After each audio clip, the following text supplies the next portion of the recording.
Media. We're imposing this definition of what it means to be a professional network marketer on people who may have, different needs, right? And people who may have different sensibilities, different ambitions, even. Hi, my name is Ronnie Cruz. After almost 2 decades as a career network marketer, I realized that despite continual work on my personal and professional development, that I had hit a massive brick wall. So I took a deep and honest look at myself, top to bottom, hoping to find answers, and my search led me to one conclusion. The definitions I held of my business, of my world, of my life were the very things holding me back. If I wanted to change, if I wanted to grow beyond my current circumstances, I had to wipe the slate clean and redefine. This show is dedicated to helping you identify the belief systems, the mindsets, the very definitions that have held you back, and then help you break through those limitations to finally create the life you've been working so hard to achieve. Welcome to the Redefined Podcast. All right, welcome back to the show. Thanks for tuning in. Today, we're going to talk about network marketing definitions. And actually, this is going to be part 1 in a multiple part series here on the podcast, on the Redefined Podcast. It's going to be at least 3, maybe 4, maybe even 5 episodes revolving around the network marketing profession. For me, it's, something I've been wanting to do because I want to kind of give you all my updated perspective on the profession, where it is right now, and of course, where it can go, right? So the second reason why I'm doing this is because, I'm on a mission. I'm on a mission to create this movement to radically, not change, but broaden the definition of network marketing to be more inclusive so that we can stay relevant in the current marketplace. That marketplace being, the marketplace that includes the gig economy, the influencer space, the content creation space, the affiliate space, right? The direct to consumer model, all these things that has happened, especially post pandemic, that we as a profession largely haven't adapted to. And it's equated to some, pretty drastic declines across the board in the profession, right? And as a result of these declines, what I'm seeing in the field is that top leaders are resorting to and relying on antiquated practices and antiquated definitions, and doubling down and accelerating their use of these things in order to try to catch up with this sinking ship, right? In order to try to plug the holes. Unfortunately, more water is coming in than these particular definitions and antiquated practices can keep up with, right? And so we have to adapt. And so that's my mission. I'm really, I've been speaking about this since back in the spring, leading up to when I did the Redefined Network Marketing event in May. So I'm still on this mission. I've kind of retaken up. I don't know if that's a word, but you guys know what I mean. I've taken that mantle up again now that I'm back in the social sphere and I'm creating and publishing content. Continue to get some more steam behind this movement of radically evolving and expanding the definition and therefore the practices of network marketing. Now, why am I so adamant about redefining network marketing?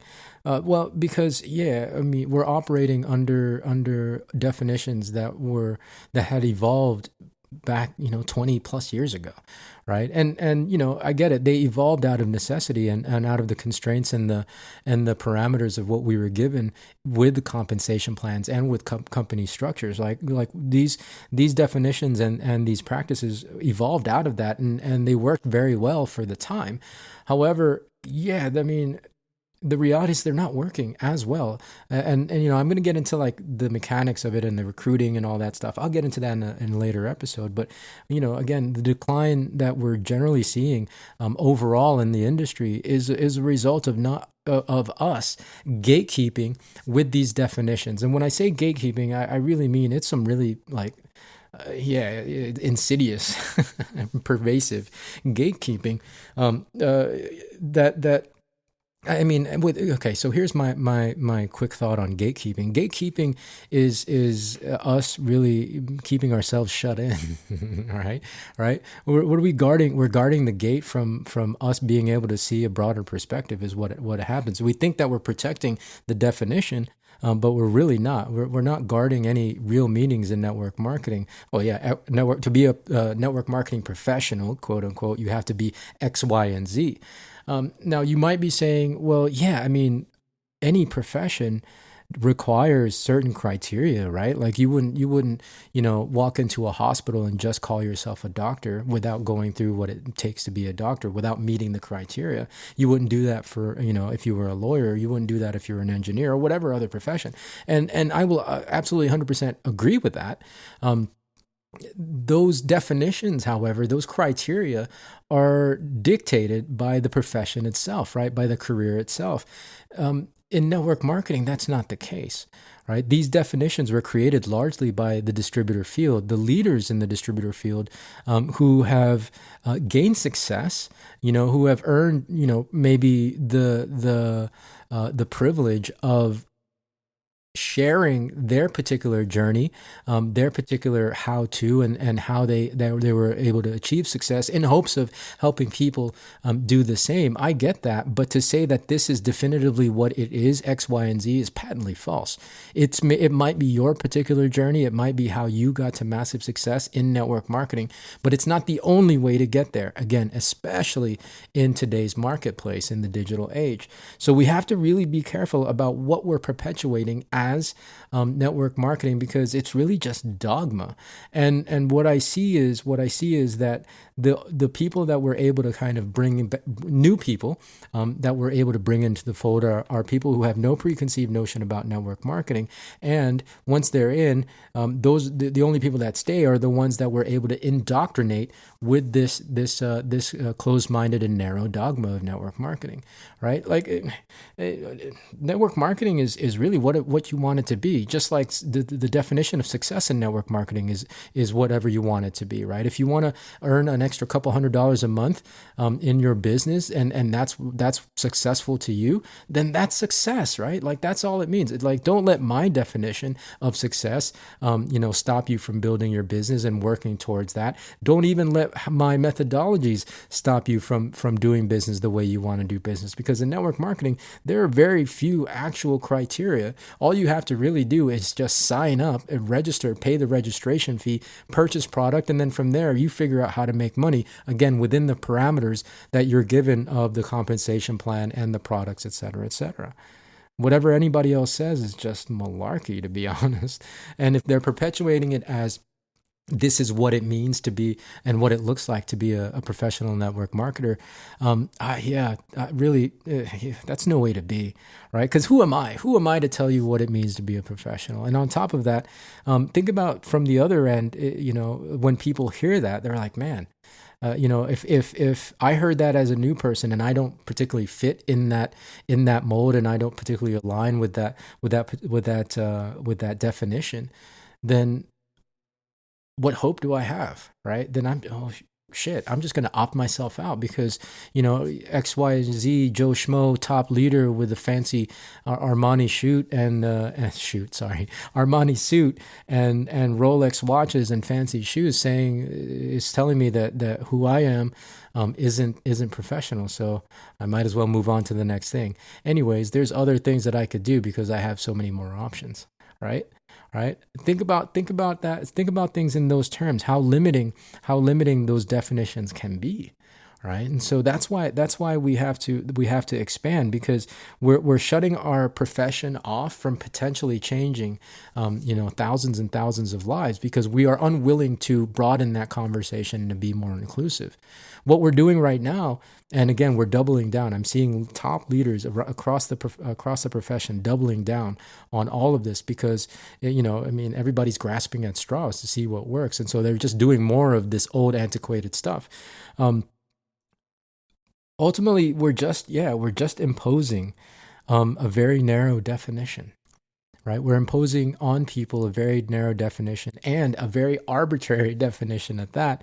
We're imposing this definition of what it means to be a professional network marketer on people who may have, different needs, right? And people who may have different sensibilities, different ambitions, even, right? Again, I got into this profession to be autonomous, right? I got into this profession because I didn't want a boss. I didn't want anybody telling me what to do. And so once I learned, kind of the basic fundamentals and the mechanics and learned the constraints and the parameters of compensation plans and business within network marketing, then I was free to practice the business any way I wanted, and I've become even more free as some compensations have adapted. I'm gonna talk about that in a future episode. Have evolved, to be more competitive in the marketplace, and especially the tools that we have in the with the internet and with social media, how those things have really kind of come into play, right? I've become more free actually with exploring different ways of practicing and different mechanics of how to build a business and how to create income. Because bottom line, it's how to create income, right? And really, we've only talked about one singular path to get there, and that is enrollment and recruitment of a downline and building teams and building leadership. And again, that's a in a future episode in the series. So as far as the definition goes, yeah, here's what I suggest for you as a network marketer, and this goes to if you are a seasoned veteran who has an organization in the tens of thousands, hundreds of thousands, or if you're a brand new person. It's really simple two prong attack. Two suggestions. That's what I was trying to say. I was trying to get fancy, but it's really just two suggestions. Number one, detach yourself from the dogma and really identify where indoctrination is happening within your organization, right? If you're hearing it from the upline leadership and the language is very binary, either or, then chances are it's indoctrination. If you're seeing that, as a leader, on the flip side, if you're seeing that your training is very limited and it's very small and narrow conversation, you want to expand that to be more inclusive so that more people can have, can see success and can do different things in order to get to that end goal, which is generate income, right? So detach from existing and antiquated dogma and be on the lookout for indoctrination. Number two is, well, as always, work within the parameters and constraints of your company's compensation plan, because that's going to largely dictate how income is created. And by the way, as an aside, if your company does not have a commission for customer enrollment and retailing, then you might want to really consider looking for another company. Number one, hey, come call me, reach out to me, because my company has a very lucrative customer based commission on the front end, customer enrollment, as well as retailing. But I say that in jest, because not like eat, but in jokingly, right? In jest. I say that jokingly because it's an important innovation, right? We have to really start focusing on customer acquisition and customer enrollment and that product experience if we want to expand this conversation into the modern digital age, right? Because nobody wants to talk about recruiting. Again, I know I said this a few times, but I'm going to touch on that particular subject.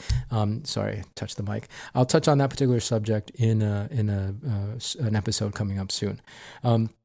So work within the parameters of your company's comp plan. Of course, policies and procedures. You always want to stay compliant with that within your company and what you can do. Make sure you're not putting the company at risk. And then, of course, staying compliant with any kind of regulatory guidelines, right? You don't want the regulators jumping down your throat just because you're trying to make a quick buck by telling people your product will, help them grow a third arm or, help them improve, fix their vision. Like I've seen people make claims on the internet about how their product helps improve and fix, like quote, like really, like I've seen actual people say that it's fixed my vision. And you just can't say shit like that. You really can't. You really can. So make sure within the parameters of your company's comp plan, the policies and procedures, and staying compliant with regulators, wherever, whatever market you happen to be, innovate. Really think outside of the box of the dogma and of the indoctrination, of the antiquated network marketing definitions that we've been working under for the last who knows how many decades. Really think outside the box, use the tools, the platforms that we have available to us at our fingertips, in the palm of our hands with our smart devices, and really, just start to innovate, right? Look at what people are doing outside of network marketing that's working. Look at what people are doing that might be different from what you're doing in the network marketing space, right? And see what we can adopt, see what you can implement, because there's very few limitations. Again, outside of all the kind of parameters of compliance and policies and procedures and comp plan and regulatory body, we're at liberty to practice network marketing any way we want to practice. And that at the core of everything is what this redefined network marketing movement is all about. Practice the way you want to practice it, and really within the guidelines and within the parameters of staying compliant, innovate. Go try new things, because that's how we're going to come up with ideas that can then get taught to a larger whole, and we can disseminate that information, and we can then start to expand and broaden the definition of what network marketing looks like. Right. So that's it. That's the idea for this particular episode. Of course, tune in. The next episode, I'm going to be talking about strategy, right? And really not specific strategy, but what we in network marketing have typically called strategy is not strategy, right? So I'm going to get to that in the next episode. And then in the next episode after that, we are going to talk about bulk packages, high CV or high GV packages in our profession. So you got a lot to look forward to. And of course, there's way more than that afterwards. Again, it's going to be at least 4, if not 5 episode series. So strap in, tune in. And if you're not already following the show, hit that plus button that's at the top of whatever podcast app you might be listening to. If you're not following us on YouTube, subscribe to the YouTube version of this show. If you're not part of the Redefined community, come join us on the Redefined community. It's facebook.com/groups/Redefined community. All right, so that's going to do it for today. Until next time, we'll just stay tuned. So be well, be safe, and go towards goodness.